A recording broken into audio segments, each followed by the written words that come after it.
வணக்கம் and welcome to nits cookery channel. இன்றைக்கி நம்ம ரொம்ப டிஃப்ரெண்ட்டான அண்ட் ரொம்ப டெலிஷியஸான ஒரு ரெசிபி பார்க்க போகிறோம். கர்ட் கி டிக்கி, அதாவது கர்டில் ஒரு கபாப். இது ஆவாதி குசினில் வருங்க. ஆவாதி குசின்ங்கிறது ரொம்ப ரிச்சான ஒரு குசின். இனிஷியலாகவே சாஃப்ரோன், கார்டமம் இதெல்லாம் குக்கிங்க்கு யூஸ் பண்ணது அந்த குசினில் தான். அதுவும் நம்ம இன்றைக்கி பார்க்க போகிற ரெசிபி ஒரிஜினேட் ஆனது லக்னோவில் ராயல் கிச்சன், நவாப்ஸோட ராயல் கிச்சனில் உருவான ஒரு ரெசிபி. ஸோ எவ்வளோ ரிச்சாக அண்ட் எவ்வளோ டேஸ்டியாக இருக்கும்னு நான் சொல்ல வேண்டிய அவசியமே இல்லை. என்ன தான் லக்னோ கபாபுக்கு ரொம்ப ஃபேமஸான பாப்புலரான இடமா இருந்தாலும் கர்டில் கபாபா அப்படின்னு தானே யோசிக்கிறீங்க. இதில் ஒரு சின்ன டெக்னிக் யூஸ் பண்ணுவாங்க. ஒரு மஸ்லின் க்ளோத்தில் கர்டை ஹங் கர்டும்பாங்க, ரொம்ப நேரம் அப்படியே தொங்க விடுவாங்க. ஸோ அதில் இருக்கிற வாட்டர் கண்டென்ட் எல்லாம் போய் ஒன்லி அந்த க்ரீம், அந்த தயிரில் இருக்கிற க்ரீம் ப்ளஸ் பன்னீர். யோசிச்சு பாருங்கள், இந்த ப்ராசஸ்லேயே இந்த ரெசிபி எவ்வளோ மில்கியாக எவ்வளோ க்ரீமியாக இருக்குன்னு நம்மளுக்கு தெரியுது. ஸோ வாங்க, ரொம்ப டெலிஷியஸான நவாப்ஸோட கிச்சனில் உருவான கர்ட் கபாப் நம்ம வீட்டு கிச்சனில் எப்படி பண்ணுறதுன்னு பார்ப்போம். வாங்க கிச்சனுக்கு போகலாம். இதோ நம்ம தஹி கி டிக்கி ஆர் தஹி கி கபாப், வேற ஒன்றும் இல்லை, தயிரில் ஒரு கபாப் பண்ண போகிறோம். ஒரு ஒண்டர்ஃபுல்லான க்ரீமியான ஒரு கூலான ஸ்டார்டர்னு சொல்லலாம். ஸோ அதுக்கு தேவையான இன்க்ரீடியன்ட்ஸ் என்னென்னு பார்ப்போம். 500 ml மில்கி மிஸ்ட் கர்டு தான் நான் யூஸ் பண்ண போகிறேன். ஏன்னா செட் கர்டு தான் இதுக்கு நல்லாயிருக்கும். வீட்டில் இருக்கிற கர்டு தான் ஹெல்த்தி, பட் செட் கர்டு தான் இந்த ரெசிபிக்கு பெஸ்ட்டு. ஸோ இதில் 400 கிராம் கப்பு, நான் இன்னொரு 100 கிராம் ஆட் பண்ணுவேன். அப்புறம் அது ஹங் கர்டும்பாங்க. அது நான் எப்படி அந்த ப்ராசஸ்ன்னு நான் உங்களுக்கு காமிக்கிறேன். அப்புறம் இந்த கபாப் ஃப்ரை பண்ண ஸ்மெல் இல்லாத ஆயில், ஸோ சன்ஃப்ளவர் ஆயில் எடுத்திருக்கேன். ஒரு ஆனியனோட கால்வாசி பெரிய வெங்காயம் எடுத்து ஒரு கால்வாசி ரொம்ப பொடியாக சாப் பண்ணோம் இதுக்கு. அதே மாதிரி ரொம்ப ஒரு 1 இன்ச்சு ஜிஞ்சர், அதையும் ரொம்ப பொடியாக கட் பண்ணியிருக்கேன். ஒரே ஒரு க்ரீன் சில்லி, அதையும் ரொம்ப தின்னாக கட் பண்ணியிருக்கேன். அப்புறம் 50 கிராம்ஸ் ஆஃப் பன்னீர், நல்லா பாருங்கள் ரொம்ப பொடியாக கிரேட் பண்ணியிருக்கேன், துருவியிருக்கேன். அதே மாதிரி இந்த அமுலோட இந்த சீஸ் தெரியும் இல்லைங்களா, ஒரு கட்டி எடுத்திருக்கேன். அதாவது 1/2 kg கர்டுக்கு 50 கிராம்ஸ் பன்னீர், இந்த ஒரே ஒரு கட்டி சீஸ் ஆப்ஷனல் தான், உங்களுக்கு விருப்பம் இல்லைன்னா போட வேணாம். அப்புறம் கொஞ்சம் கொரியண்டர் லீவ்ஸு, ஒரு 4 புதினா இலை, அதுவும் ரொம்ப இதில் சாப்பிங் தான் ரொம்ப முக்கியம், ரொம்ப பொடியாக நம்ம பண்ணணும். அப்புறம் பெப்பர் பவுடர் ஒரு 1/4 டீஸ்பூன், 1/4 டீஸ்பூன் ஜீரா பவுடர். அப்புறம் நம்ம இந்த சாட் மசாலான்னு சொல்லுவோம் இல்லையா, அது ஒரு 1/4 டீஸ்பூன். அப்புறம் சால்ட் ஒரு 1/4 டீஸ்பூன். அப்புறம் எல்லா கபாபுக்கும் உங்களுக்கு தெரியும் நம்மளுக்கு என்ன தேவை, ஃப்ரை பண்ணுறதுக்கு ஒரு கோட்டிங் தேவை. ஸோ பிரெட் க்ரம்ஸ், அதுவும் இது நான் வீட்டிலையே தயார் பண்ண பிரெட் க்ரம்ஸ் தான். ஏன் எழுதி வச்சுருக்கேன்னா நம்ம மறந்துடுவோம், பண்ணி வச்சுருவோம், ஃப்ரீசரில் கிடக்கும். ஸோ அதுக்காக எழுதி வச்சுருக்கேன், பிரெட் க்ரம்ஸ் தேவை. ஸோ இதெல்லாம் தாங்க இதோட இன்க்ரீடியன்ஸு. இப்போ நம்ம ஃபஸ்ட்டு ப்ரொசீஜர் என்னன்னு பார்ப்போம். ஸோ இதோ நம்ம தயிர் வெயிட் போட்டு பாருங்கள், இந்த வாட்டர் ரிமூவ் பண்ணோம் பாருங்கள். யூ ஓன்ட் பிலீவ் 500 ml எவ்வளோ தண்ணி இருக்குது பாருங்கள் செட் கர்டில். ஸோ ஓகே, இப்போ அதை ரிமூவ் பண்ணிட்டோம். இப்போ என்ன பண்ணோன்னா ஃபஸ்ட்டு ஸ்டெப்பாக இந்த தண்ணி இல்லாத அந்த செட் கர்ட் இதை பாருங்கள், அதை ஒரு பவுலில், மிக்சிங் பவுலில் போட்டுருங்க. ஸோ அடுத்ததாக இதில் நம்ம இதை பாருங்கள்,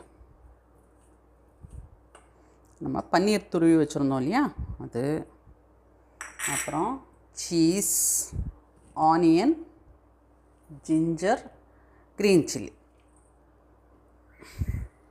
ஆனியன் கொஞ்சம் கம்மியாகவே போட்டுக்கோங்க, அப்புறம் வேணால் நம்ம பார்த்து போட்டுக்கலாம். ஸோ இது சாட் மசாலா அண்ட் சால்ட். அப்புறம் black pepper powder and jeera powder.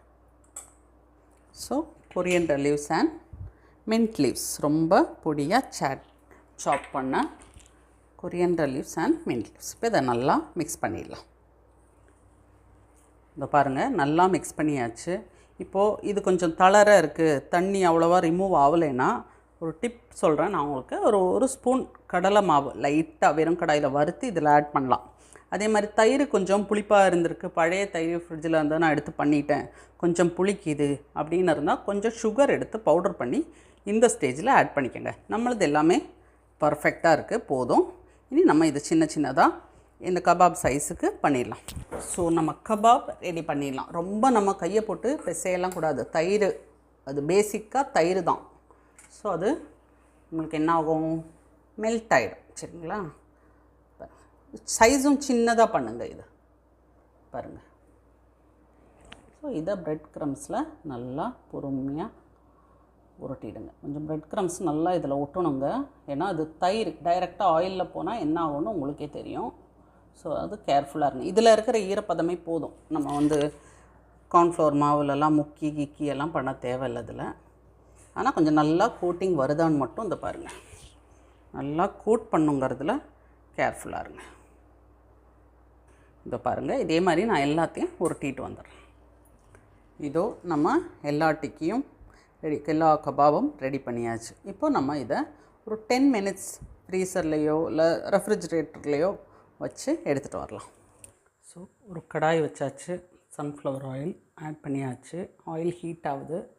நம்ம கபாபில் என்ன முக்கியமான விஷயம்னா அதில் ஒன்றுமே இனிமே குக் ஆகணுங்கிற ஃபர்தராக குக் ஆகணுங்கிற அவசியமே இல்லை. ஜஸ்ட் வெளியில் அந்த அவுட்டர் கவரிங் கிறிஸ்பாக இருக்கணும், அவ்வளோதான் விஷயம்.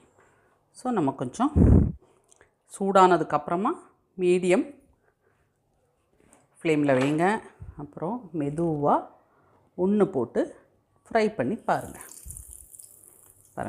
ஆயில் கரெக்டாக ஆகிடுச்சு. இது நம்ம ஃபஸ்ட்டு கபாப் ஃப்ரை ஆகிடுச்சு. நான் ஆல்ரெடி சொன்ன மாதிரி உள்ளே நம்மளுக்கு எதுவுமே குக் ஆகிறதுக்கு இல்லை, இந்த அவுட்டர் கவரிங் குக் ஆகணும், அவ்வளோதான். பாருங்கள். இப்போ நெக்ஸ்ட் லாட் கான்ஃபிடெண்ட்டாக ஒன்று ஃப்ரை ஆனோடனே நம்ம போட்டுடலாம். ஒன்று இது கொஞ்சம் அகலமாக இருக்கிறதுனால ஒரு 4-5 போடலாம். இதோ ஆயிடுச்சு. இதை பாருங்கள், ஒன்று ஒன்றா காமிக்கிறேன் பாருங்கள், எவ்வளோ கிறிஸ்பாக இருக்குது பார்த்தீங்களா வெளில. அவ்வளோதான், எல்லாமே ஆயிடுச்சு. இந்த மாதிரி கூட நீங்கள் எடுத்துக்கலாம், இன்னொரு கரண்டியோட சப்போர்ட்டோடு. இதை பாருங்கள். இதோ பாருங்கள், நம்ம இந்த 500 கிராம் தயிரில் ப்ளஸ் 100 கிராம் பன்னீர், ஒரு க்யூப் சீஸ், இதுதானே யூஸ் பண்ணோம். இதில் 17 கபாப் கிடச்சிருக்கு. ஸோ எங்கள் வீட்டில் எப்போவுமே அட் அ டைம் சாப்பிட ஆளே இருக்க மாட்டாங்க. இது பாருங்கள், ஒரு 6 எடுத்து நான் ரெஃப்ரிஜிரேட் பண்ண போகிறேன். மீதியை ஃப்ரை பண்ணியாச்சு. ஸோ இது லாஸ்ட்டு பேட்ச். ரொம்ப ரொம்ப ஈஸி. இது இன்க்ரீடியன்ட்ஸ் எப்போவுமே வீட்டில் இருக்கிற விஷயங்கள் தான். ஸோ ரொம்ப சுலபமாக ஆனால் ரொம்ப டிஃப்ரெண்ட்டான ஒரு டேஸ்ட், அதுதான் இதில் முக்கியமான விஷயம். ரொம்ப டிஃப்ரெண்ட்டான ஒரு கபாப். இதுவும் நம்ம ஃபைனல் பேட்சும் ரெடி ஆகிடுச்சு. ஆயில் நல்லா வடிய விட்டு ஃபில்டர் பண்ணி அப்புறமா எடுங்க.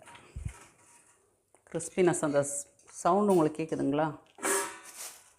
இதெல்லாம் சூடாகவே சாப்பிட்ருங்க. உள்ளே அந்த க்ரீமியாக, வெளியில் ஹாட்டாக கிறிஸ்பாக இருக்கும்போது சாப்பிட்டா தான் ரொம்ப பிரமாதமாக இருக்கும். இதுவும் நம்ம தஹிகா கபாப் இல்லைனா தஹிகா டிக்கின்னு கூட சொல்லுவாங்க. சூப்பர்பாக ரெடி ஆகிடுச்சு. ரொம்ப ஹெவன்லியான ஒரு டேஸ்ட்டுங்க இதுக்கு. உள்ள தயிர், பன்னீரோட க்ரீமினஸ், இந்த மில்கி டேஸ்ட்டு, வெளியே ரொம்ப கிறிஸ்பான ஒரு அவுட்டர் கவரிங், அது ஒரு நல்ல ஸ்பைசியான மின்ட் சட்னி இல்லைனா ஒரு கொரியாண்டர் சட்னி ப்ளஸ் ஒரு டொமேட்டோ சாஸோடு சாப்பிட்டா அவ்வளோ அற்புதமாக இருக்கும். இதை விட ஒரு நல்ல இஃப்தார் ஸ்நாக்ஸு இல்லைனா இப்போ ஈஸ்டர் வருது, அதுக்கு ஒரு ஸ்நாக்ஸாக யூஸ் பண்ணிக்கலாம். ஸோ எல்லோரும் கண்டிப்பாக ட்ரை பண்ணுங்கள். நான் உங்களுக்கு இப்போது அதை காமிக்கிறேன். இதை பாருங்கள், பிரித்து காமிக்கிறேன். இது பாருங்கள், இந்த க்ரீமி டெக்ஸ்சர் பாருங்கள் எப்படி இருக்குன்னு. இதை அழகாக இதை பாருங்கள், ஒரு மின்ட் சட்னி வச்சு நான் சாப்பிட போகிறேன். நான் உங்கள்கிட்ட பல தடவை சொல்லியிருக்கேன், எனக்கு ஸ்பைசியான விஷயங்கள் தான் பிடிக்கும்னு. ஸோ சாஸை விட நான் இதுதான் ப்ரிஃபர் பண்ணுறேன். ஓகே, இந்த கிறிஸ்பினஸ்ஸும் உங்களுக்கு சத்தம் கேட்கும் நான் சாப்பிடும்போது. உள்ள அவ்வளோ மெல்ட்டிங் டு த மவுத் அந்த கர்டு. ஸோ பிரமாதமாக இருக்குங்க. எல்லோரும் ட்ரை பண்ணி கண்டிப்பாக எனக்கு ஃபீட்பேக்ஸ் கொடுங்க. Very tasty creamy curd kebab வீட்டிலேயே எப்படி பண்ணுறதுன்னு பார்த்தோம். இந்த வீடியோ உங்களுக்கு பிடிச்சிருந்தா லைக் பண்ணுங்கள், ஷேர் பண்ணுங்கள், மறக்காமல் நிட்ஸ் குக்கரி சேனலுக்கு சப்ஸ்கிரைப் பண்ணுங்கள். உங்கள் ஃபீட்பேக்ஸ் கண்டிப்பாக எனக்கு கமெண்ட்ஸில் கொடுங்க. அடுத்த வீடியோவில் சந்திப்போம். நன்றி, வணக்கம்.